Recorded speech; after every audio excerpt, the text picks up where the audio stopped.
నమస్తే అండి. నేను అపరాజిత 19. నేను మీకు సోమనాథపుర కేశవ టెంపుల్ చూపిస్తానండి. ఇది కర్ణాటకలోని మైసూరుకి 33 కిలోమీటర్ల దూరంలో ఉంటుంది. డైరెక్ట్ బస్సులు తక్కువగా ఉంటాయండి. దానికి దగ్గరలోని బన్నూరుకు డైరెక్ట్ బస్సులు ఉంటాయి. అక్కడ నుండి సోమనాథపుర దేవాలయం 7 కిలోమీటర్లు ఉంటుంది. మైసూర్లో బైక్ రెంటల్స్ ఇస్తారండి. అవి తీసుకుంటే ఇంకా ఈజీగా వెళ్ళవచ్చు. అది మీ చాయిస్ అండి. 300 సంవత్సరాలు హోయసల పరిపాలించిన కాలంలో ఎన్నో వందల ప్రఖ్యాతమైన దేవాలయాలను నిర్మించారు. వాటిలో ప్రఖ్యాతిగాంచినవి 3. ఒకటి బేలూరు చెన్నకేశవ టెంపుల్. ఇది ఏకకూట ఆలయము.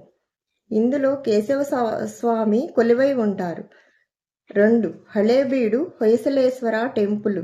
ఇది ద్వికూట ఆలయము.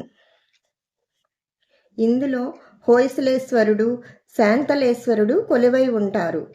3 సోమనాథపుర కేశవ టెంపుల్. ఇది త్రికూట ఆలయము.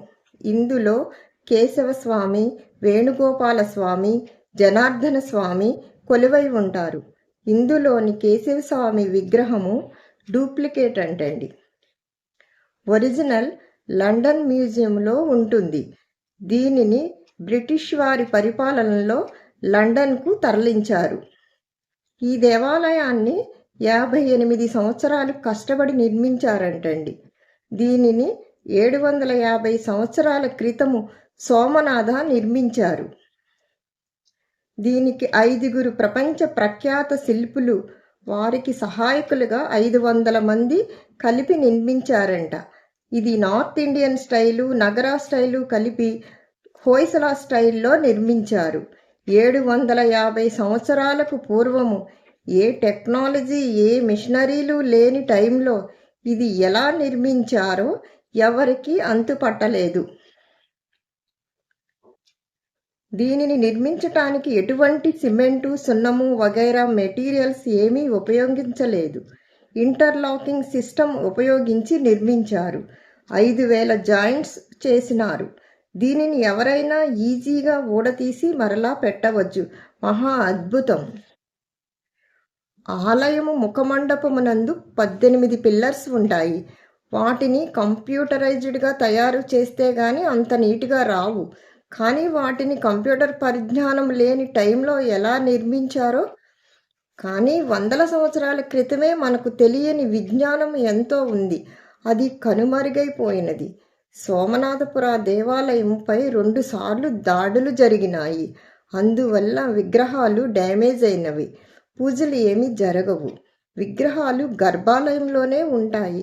లాక్ చేసి ఉంటాయి. గ్రిల్స్ మధ్యలో నుంచి మనము చూడవచ్చు. సోమనాథపుర దేవాలయం సీలింగ్స్ ప్రత్యేకము. వీటిని భువనేశ్వరి సీలింగ్స్ అంటారు.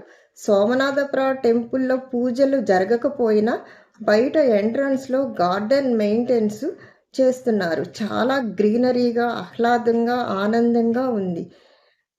మీరు కేశవ టెంపుల్కు నేను కేశవ టెంపుల్ని 3 పార్టులుగా చూపిస్తానండి. షార్ట్ వీడియోస్లో విగ్రహాల గురించి, వర్క్ గురించి చెప్తాను. ఇది జీవితంలో ఒకసారైనా చూడవలసిన పరమ ప్రసిద్ధ వైష్ణవ ఆలయము. మీరు మైసూర్ ట్రిప్ కనుక వెళితే సోమనాథపుర కేశవ టెంపుల్ను తప్పక చూడండి. నా వీడియోస్ కనుక నచ్చితే సబ్స్క్రైబ్ చేసి, కామెంట్ చేసి, షేర్ చేయండి. ఓం నమో నారాయణాయ.